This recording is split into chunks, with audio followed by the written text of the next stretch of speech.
کچھ حد تک متفق ہوں تو وہ تو میں آپ کو بتا سکتا ہوں. بابے کا درجہ ہے. ہاں جی, اگر آپ اس پریزنٹ ورلڈ میں دیکھیں تو ٹاپ آف دا لسٹ جو پرسنالٹی جن کو میں پسند کرتا ہوں وہ مولانا مودودی ہیں رحمہ اللہ تعالی. میرا خیال ہے کہ پچھلے 1000 سال میں ان کے پائے کا کوئی انسان نہیں آیا.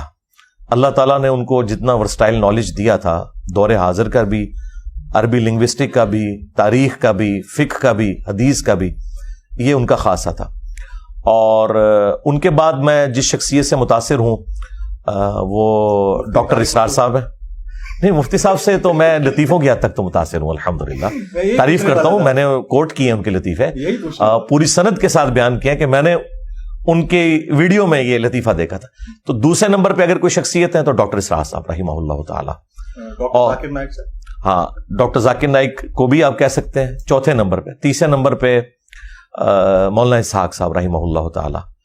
تو یعنی جن سے میں محبت رکھتا ہوں اس حوالے سے اور جنہیں میں استاد کے طور پر دیکھتا ہوں, ان میں سے میجورٹی تو دنیا سے جا چکے ہیں. پیر نصیر الدین نصیر صاحب, ان سے بھی میں نے ایک اکتساب کیا, ان کی بکس سے, ان کی ویڈیوز کے ذریعے ان سے ملاقات بھی ہے.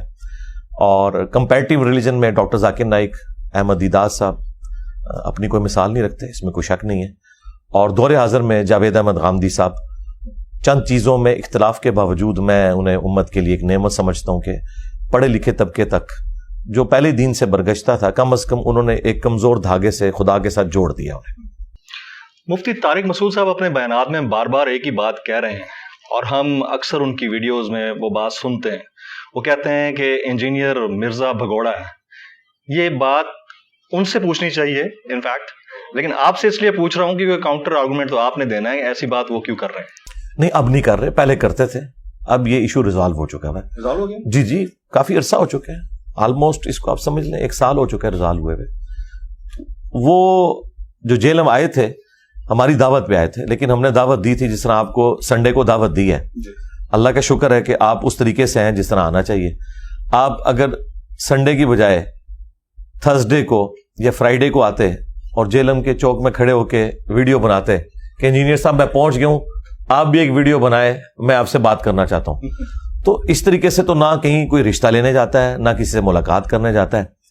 تو وہ چونکہ اس طریقے سے آئے تھے اس لیے ملاقات نہیں ہو سکی. باقی اللہ کا شکر ہے انہوں نے جو اپنا پوائنٹ آف ویو تھا میرے حوالے سے وہ انہوں نے ویڈیو میں بیان کیا, میں نے اسے ریبٹل کر دیا 2 گھنٹے کی ویڈیو بنا کے کہ یہ ریزرویشنز ہیں ہماری, اب پبلک فیصلہ کرے کہ یہ آپ کے دلائل ہیں, یہ ہمارے دلائل ہیں. تو وہ ایشو الحمدللہ ریزالو ہو گیا. اچھا, یہ تو ایک مکتبہ فکر جن کو اب لوگ ہم بھی تو اس کو ریئلائز کرتے ہیں نا کہ تفرقے کی بات نہیں ہونی چاہیے. ایک اور صاحب ہیں ڈاکٹر سلمان مصباحی صاحب, انہوں نے حال ہی میں ایک تقریر کی اپنے پیر طریقت کے ساتھ بیٹھ کر, اور اس تقریر میں انہوں نے جو الفاظ استعمال کیے یقیناً وہ کلپس آپ تک پہنچے ہوں گے. جی جی, گالیاں دی انہوں نے, جی باقاعدہ کافر بھی کہا. مجھے گالیوں سے اتنا دکھ نہیں ہوا کیونکہ گالیاں تو علماء میں عموماً دی جاتی ہیں, ان کو عادت ہوتی ہے اسٹوڈنٹس کو, مریدوں کو گالیاں نکالنے کی, یہ ان کا تقیہ کلام ہے, اس میں تو میں بینیفٹ آف ڈاؤٹ دے سکتا ہوں. لیکن انہوں نے کہا ہے کہ پہلا کافر شیطان تھا اور دوسرا یہ ہے, کافر کا لفظ انہوں نے استعمال کیا. جی, کافر کا ایک شیطان, دوسرا جہلمی. انجینئر محمد علی مرزا کافر ہے, اور اس کے بعد گالی. جی جی, وہ آپ نے سنا ہوگا. جی, کیوں, کیا وجہ؟ اب یہ تو وہی بتا سکتے ہیں. دیکھیں کتنی خطرناک بات ہے. ان کو ریبرٹل دیا یا کوئی ایسی بات نہیں, انہوں نے آغاز کیا تھا آج سے آلموسٹ کوئی 3-4 سال پہلے, جب ان کے مکتب فکر کے ریورٹ ہو کے ہماری اکیڈمی میں آئے تو اس کی ان کو تھوڑی سی تکلیف تھی اس حوالے سے, جو جینون تھی. ظاہر ہے جب بھی کسی کا کوئی مرید یا کوئی شاگرد ٹوٹے تو وہ اس تکلیف کو گزارتے ہیں. تو اس کی وجہ سے انہوں نے کئی سال پہلے ایک ویڈیو ریکارڈ کروائی تھی کہ یہ کیا ہوا, تیری کتابیں, تیرا کمرہ, تیرا کیمرہ, تیرے لوگ, کبھی بلانا ہمیں بھی تو پھر ہم تمہیں بتائیں گے کہ ہمارے بابے تھے کیا, اور لائیو پھر چلائیں گے. تو میں نے اسی وقت ان کو کہا تھا کہ آپ تشریف لے آئیں, لیکن ظاہر ہے یہ تو ان کا ایک پولیٹیکل بیان تھا, انہیں کیا پتا تھا کہ میں نے انہیں مدعو کر لینا ہے. خیر معاملہ وہ چلتا رہا. پھر میں نے ان کے بابوں سے جو میری ریزرویشنز تھی کتاب و سنت کی روشنی میں وہ میں نے پبلک کے سامنے رکھی, اس کی وجہ سے اور لوگ ریورٹ ہوئے. اب وہ غصہ جمع ہوتے ہوتے یہاں تک پہنچا ہے کہ اس سے پہلے بھی ایک ویڈیو ان کی آئی تھی, اس میں انہوں نے گالیاں دی تھی, تو سڑ, تو مر, اس نے اپنے کمرے میں ہی مر جانا ہے, اور بڑی عجیب و غریب قسم کی باتیں. حالانکہ یہ صوفی ہونے کے دعوے دار ہیں اور نرم مزاجی صوفیاء کا ایک طور امتیاز رہا ہے. ہمیں ان سے لاکھ اختلاف، لیکن یہ ان کی ایک پازیٹیو چیز ہے. لیکن انہوں نے وہ بھی بالائے طاق رکھ دی. اور اس میں دیکھیں انہوں نے کتنا خطرناک کھیل کھیلا ہے. انہوں نے یہ کہا ہے کہ پہلا شخص جس نے بابے کا انکار کیا تھا وہ شیطان ہے اور دوسرا انجینئر ہے. یعنی اس دوران پوری انسانی تاریخ میں جتنے لوگ پیغمبروں کے خلاف کھڑے ہوئے ہیں، فرعون، حامان، شداد، ابو جہل، ان تمام لوگوں کو انہوں نے اپنے کھاتے میں ڈال لیا ہے. مطلب اپنا بزرگ مان لیا نا. ورنہ تو کہتے ہیں کہ یہ ایک لسٹ تھی، ان میں سے تو آخری ہے. انہوں نے کہا پہلا وہ تھا، دوسرا ہی ہے. تو میں نے عرض کی تھی کہ بھائی ہم نے پیغمبر سے کوئی ٹکر نہیں لی ہے. ہم تو پیغمبر کی فیور میں آپ کے بابوں سے ٹکر لے رہے ہیں کہ آپ کے بابوں کی کتابوں کے اندر چشتی رسول اللہ، تھانوی رسول اللہ، اس طرح کی چیزیں ہیں. آپ لوگ مناظروں میں ان چیزوں کا دفاع کرتے ہیں. اپنی کتابوں سے نبی علیہ السلام کی شان میں جو یہ گستاخیاں ہوئی ہیں، کشف المحجوب میں، تذکرۃ الاولیاء کے اندر، حشر بہشت میں، سبع سنابل میں، یہ آپ نکالیں، ہمارا آپ کا جھگڑا ختم ہو جائے گا. کیونکہ ایک نبی، ایک اللہ، ایک رسول کے ماننے والے ہیں. تو ہمارا تو آپس میں کوئی اختلاف ہو ہی نہیں سکتا. اختلاف شروع ہی وہاں سے ہوتا ہے. اللہ رسول پہ تو کوئی اختلاف نہیں ہے نا. اختلاف وہاں ہوتا ہے جہاں مکاتب فکر کے لوگ اپنا بڑا کسی کو مان لیتے ہیں. تو وہ ان سے میں نے بڑے احترام کے ساتھ ڈسکشن کی تھی ویڈیو کے اندر. لیکن چونکہ ان کو غصہ ہی بہت تھا تو انہوں نے پھر اس طریقے سے نکالا. حالانکہ ہم اس کو لیگلی لے کے چل سکتے ہیں. پاکستان کے قانون میں اگر آپ کسی کو کافر کہہ دیتے ہیں تو یہ انتہائی سینسٹیو مقدمہ اس کے خلاف بنتا ہے. جی. تو وہ میں اپنے اسٹوڈنٹس ان کے پاس بھیج رہا ہوں. ہم نے پورا پلان کیا ہے اور انہیں جا کے وہ کہیں گے آفیشلی کہ آپ اس کے اوپر معذرت کریں جو آپ نے کافر کہا ہے. کیونکہ ہم تو آپ کو کافر نہیں کہہ رہے نا، صرف علمی اختلاف کر رہے ہیں. تو باقی جو گالیاں ہیں وہ اللہ تعالیٰ خود بدلہ دینے والا ہے. میں گالیوں کو تو میں نے معاف کیا ہوا ہے، پیشگی معاف کیا ہوا ہے. لیکن جو آپ نے کافر کا لفظ بولا ہے اور مجھے شیطان کے ساتھ لا کے کھڑا کر دیا اس حوالے سے، تو اس کے اوپر آپ معذرت کریں ویڈیو میں. اور اگر آپ نہیں کرتے تو ہم اس کے لیے قانونی راستہ اختیار کریں. جی کریں گے. ظاہر ہے ہم نے کوئی نان اسٹیٹ ایکٹر تو نہیں بھرتی کیے ہوئے. آپ کا تصوف کے اوپر بلیف نہیں ہے یا تصوف سے اختلاف ہے؟ ہم صوفیزم کہہ لیں اس کو. دیکھیں تصوف سے میرا بنیادی اختلاف یہ ہے کہ صوفیزم میں جو زہد والے معاملات ہیں وہ تو بالکل درست ہیں کسی حد تک، کہ آپ نے دنیا کی زندگی میں اللہ تعالیٰ کو رسپانس کرنا ہے اور شیطان کے راستے سے بچ کر پیغمبر کے راستے کو اختیار کرنا ہے. یعنی ڈاکٹرن کی حد تک تو بات درست ہے. دنیا دار آپ نے نہیں بننا، بلکہ دنیا کو اتنا یوز کرنا ہے کہ جو زندگی گزارنے کے لیے سبسسٹنس لیول کے اوپر.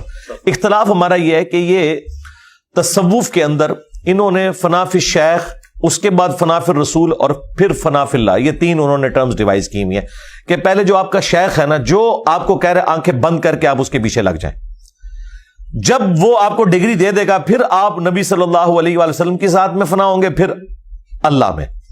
لیکن پریکٹیکلی پوری زندگی یہ شیخ میں ہی فنا رہتے ہیں. شیخ کہتا ہے تو یہ اپنے بچے بھی قتل کر دیتے ہیں. شیخ کہتا ہے تو یہ نمازیں بھی چھوڑ کے صرف تسبیح ہاتھ میں پکڑ لیتے ہیں. شیخ ان کو قرآن و سنت کے خلاف چلاتا ہے، یہ آنکھیں بند کر کے چلاتے ہیں. جس کا سب سے بڑا ثبوت یہ ہے کہ اس وقت دنیا میں سب سے بڑا جو تصوف کا سلسلہ ہے وہ سلسلہ جنیدیہ، جو بعد میں کنورٹ ہو گیا تھا سلسلہ قادریہ میں، چونکہ شیخ عبد القادر جیلانی المتوفا 561 ہجری، وہ سلسلہ جنیدیہ میں ایک ڈومیننٹ بزرگ کی حیثیت سے بعد میں آئے، تو انہوں نے اپنے نام کے ساتھ، ان کا نام عبد القادر تھا، تو ایک قادری سلسلہ. تو یہ انٹرنیشنل سلسلہ ہے، یہ آپ کو آل اوور دا ورلڈ ملے گا. آپ سوڈان میں چلے جائیں، آپ افریقن دوسرے ملکوں میں چلے جائیں، انڈونیشیا، ملیشیا، سب کانٹیننٹ میں آپ کو ہر جگہ قادری سلسلے کے لوگ تصوف میں ملیں گے. اب سلسلہ ان کا قادری ہے. شیخ عبد القادر جیلانی رحمۃ اللہ علیہ نے اپنی کتاب غنیت الطالبین میں نماز کا وہی طریقہ لکھا ہے جو بخاری مسلم میں ہے، رفع الیدین کے ساتھ رکوع میں جاتے وقت اور رکوع سے اٹھتے وقت. جبکہ یہاں پہ جتنے قادری ہیں، چاہے وہ ڈاکٹر طاہر القادری ہوں، چاہے وہ باپا جانی الیاس قادری ہوں، یہ تو رفع الیدین سے چڑھتے ہیں. طاہر القادری صاحب تو پھر بھی تھوڑے ماڈریٹ ہیں. باقی جو ان کے اسٹرانچ قسم کے جتنے قادری ہیں وہ سارے کے سارے کہتے ہیں یہ تو مکھیاں مارنا ہے، یہ تو بغلوں میں بت رکھ کے آتے تھے تو رفع الیدین ہوتا تھا. تو ہم ان سے صرف یہ پوچھتے ہیں کہ آپ فنا فی شیخ کیوں نہیں ابھی تک ہوئے؟ آپ عبد القادر جیلانی میں فنا نہیں ہوئے ابھی تک کہ ان کی نماز کا طریقہ ہی آپ اڈاپٹ نہیں کر سکے، اور الٹا آپ اس نماز کے طریقے کو غلط سمجھتے ہیں. تو جس شیخ کی نماز ہی غلط ہے اس شیخ سے آپ نے اور کیا لینا. لیکن حقیقتاً یہ ہے کہ ان کے شیخ کی نماز درست ہے، ان کی نماز جو ہے سنت سے ثابت نہیں ہے. 11ویں شریف عبد القادر جیلانی کی طرف انہوں نے منسوب کی ہوئی ہے، لیکن 11ویں کے اوپر صرف لنگر پکا کے کھاتے ہیں. ان کی کتاب سے نماز کا طریقہ نہیں پبلک کو بتا سکتے.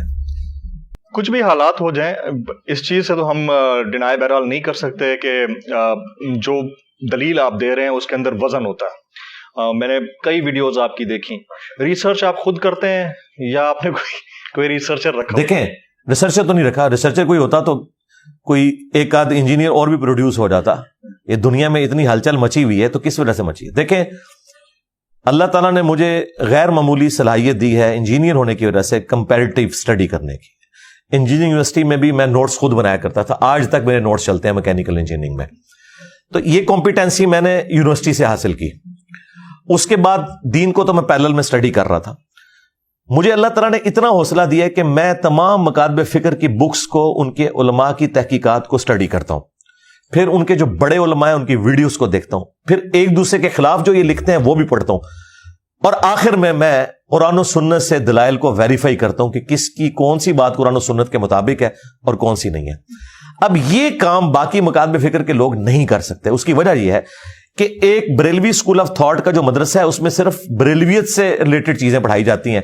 انہیں دیوبند اور اہل حدیث اور اہل تشیع سے متعلق صرف نیگیٹو باتیں بتائی جاتی ہیں. لڑائی ہو جائے گی. ہاں لڑائی ہو جائے گی. ہاں اچھا. اسی طریقے سے دیوبند اور اہل حدیث جو ہیں ان کو مخالفین کی کمزوریاں بتائی جاتی ہیں, اپنی کمزوریاں نہیں بتائی جاتی. میں جو کہ سب کو سنتا ہوں, ایک دوسرے کے خلاف بھی تقریر سنتا ہوں, پھر ان کا اپنا بھی پوائنٹ آف ویو سنتا ہوں. دیکھیں جب تک آپ ایک اہل حدیث سے نہیں پوچھتے جا کے کہ تم اماموں کے گستاخ ہو یا نہیں, تو وہ آپ کو بتائے گا بھی میں اماموں کا گستاخ نہیں ہوں. میں کہتا ہوں کہ حدیث کے مقابلے پہ امام کا قول نہیں لیا جائے گا, تو بات تو ٹھیک کر رہے ہیں. لیکن بریلوی دیوبندی کہتے ہیں یہ اماموں کے گستاخ ہیں, یہ ان کو گالی دے رہے ہیں. اسی طریقے سے بریلوی اور دیوبندی اگر حیات النبی کا کوئی عقیدہ رکھے میں تو اہل حدیث کا کام ہے ان سے جا کے پوچھیں کہ بھئی آپ اس سے مراد کیا دنیا والی حیات لے رہے ہیں یا آخرت کی لے رہے ہیں؟ کیا آپ نبی اسلام کے بارے میں یہ عقیدہ رکھتے ہیں کہ وہ دنیا سے گئے ہی نہیں ہیں؟ جب تک ان سے کلیریفائی نہیں کریں گے, صرف چند ایک چھوٹے درجے کے علماء کی باتیں اٹھا کے ایک دوسرے کے اوپر چڑھ دوڑنا, میں ایسا نہیں کرتا. پوری ورکنگ کرتا ہوں کمپیریٹیو اسٹڈی کے بعد. جہاں مجھے کوئی ایمبیگوٹی آتی ہے میں بڑے علماء سے رابطہ کر کے ان چیزوں کو کنکلوڈ کرتا ہوں. تو میں نے تو آلموسٹ اپنی زندگی کے آپ سمجھ لیں 25-30 سال اسی کام میں لگائے. تو آلموسٹ 15-20 سال لگانے کے بعد میں اس ہاٹ سیٹ پہ آ کے بیٹھا ہوں.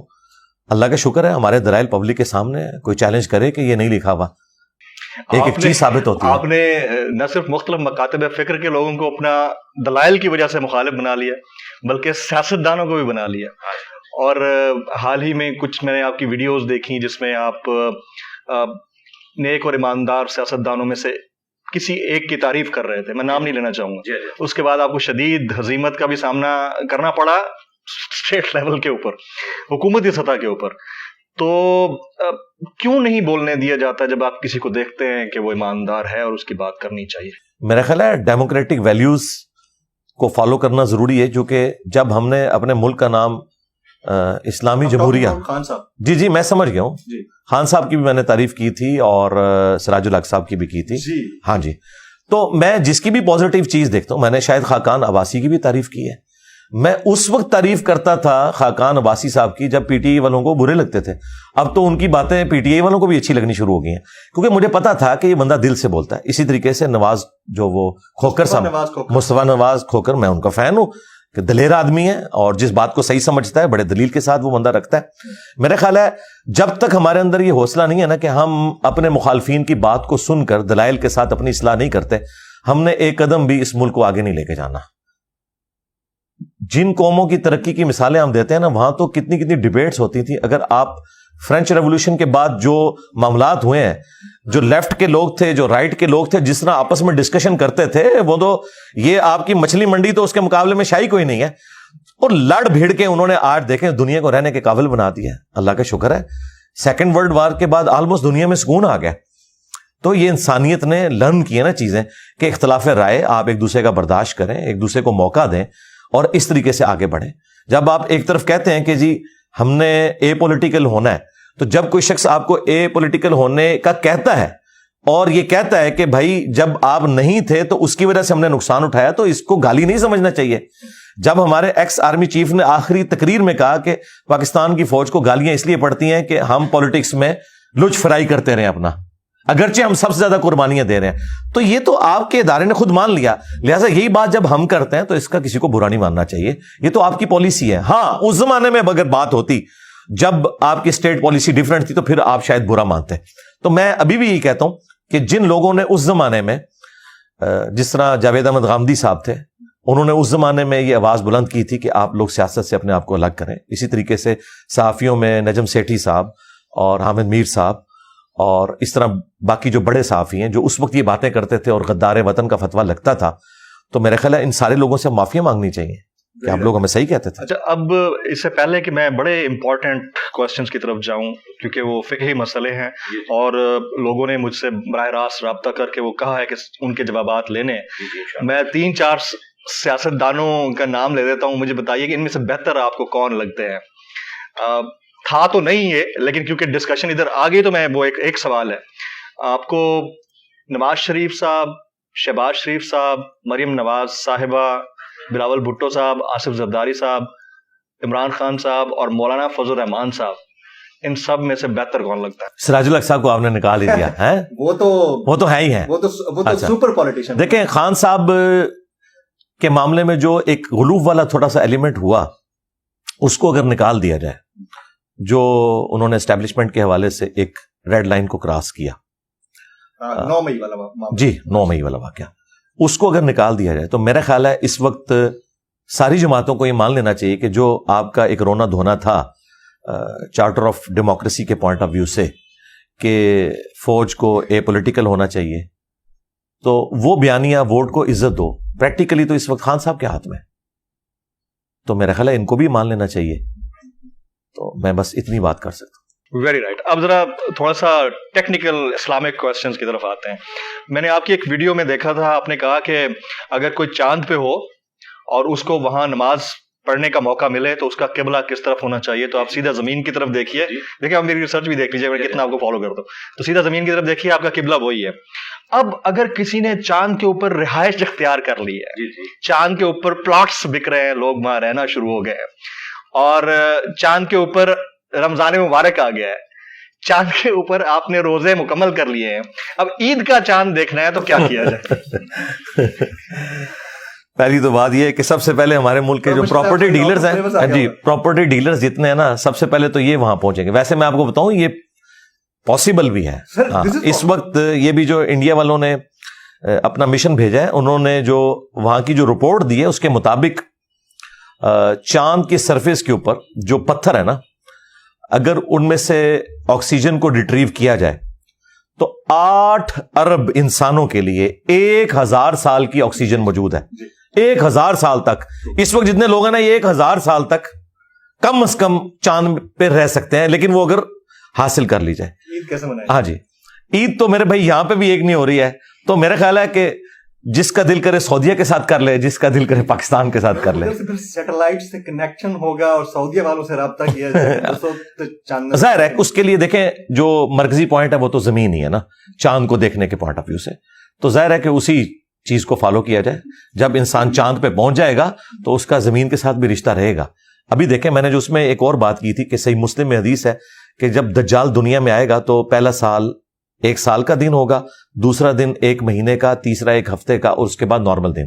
تو صحابہ کرام نے کہا کہ ہم نمازوں کا کیا کریں گے, تو آپ نے فرمایا تم اس اعتبار سے اسے کاؤنٹنگ کر لینا, اس کو شمار کر لینا. اب اس زمانے میں تو لوگ شمار نہیں کر سکتے تھے, اس زمانے کی ضرورت تھی تو اب شمار ہے. 24 گھنٹے کے دن رات والا معاملہ وہاں پہ چل رہا ہے. اگرچہ سورج افق کے لانگ چلتا ہے 6 مہینے تک, لیکن دن رات انہوں نے اس اعتبار سے ڈیوائڈ کیے ہوئے ہیں. آپ عشاء کی نماز بھی سورج نکلی ہوئی حالت میں پڑھ رہے ہوتے ہیں. تو اس کے لیے جو سٹینڈرڈ ہے وہ تو گرین وچ ٹائم سے لیا ہوا ہے نا, تو ٹھیک ہے زمین ہی سٹینڈرڈ ہوگی, زمین کو سٹینڈرڈ مانا جائے اور اس اعتبار سے عید. اچھا, چندریان کے چاند پر پہنچنے کے بعد چاند اتنا پاک ہے کہ عید کے لیے دیکھا جا سکے. یہ افغان ٹک ٹاکر ہیں جنرل مبین, یہ کل ان کا سٹیٹمنٹ ہے کہ انڈیا, وہ ازراہ تفنن انہوں نے کہا ہوگا لیکن کہا ہے کہ انڈیا کا چندریان وہاں پہنچ گیا, انہوں نے ترپال ڈال لی اور ہم مسلمان اب ہندوؤں کو دیکھتے رہے اور اس کو دیکھ کے اب چاند کو دیکھ کے عید منائیں تو کیسا؟ نہیں, یہ تو جذباتی بات ہے. میرا خیال ہے اس طرح کی بات نہیں کرنی چاہیے اور ہمیں اپریشیٹ کرنا چاہیے. میں تو بہت خوش ہوں, جی میں خوش ہوں اس اعتبار سے کہ شکر ہے کہ سب کانٹیننٹ کے لوگوں نے جو دنیا کو کسی زمانے میں لیڈ کرتے تھے,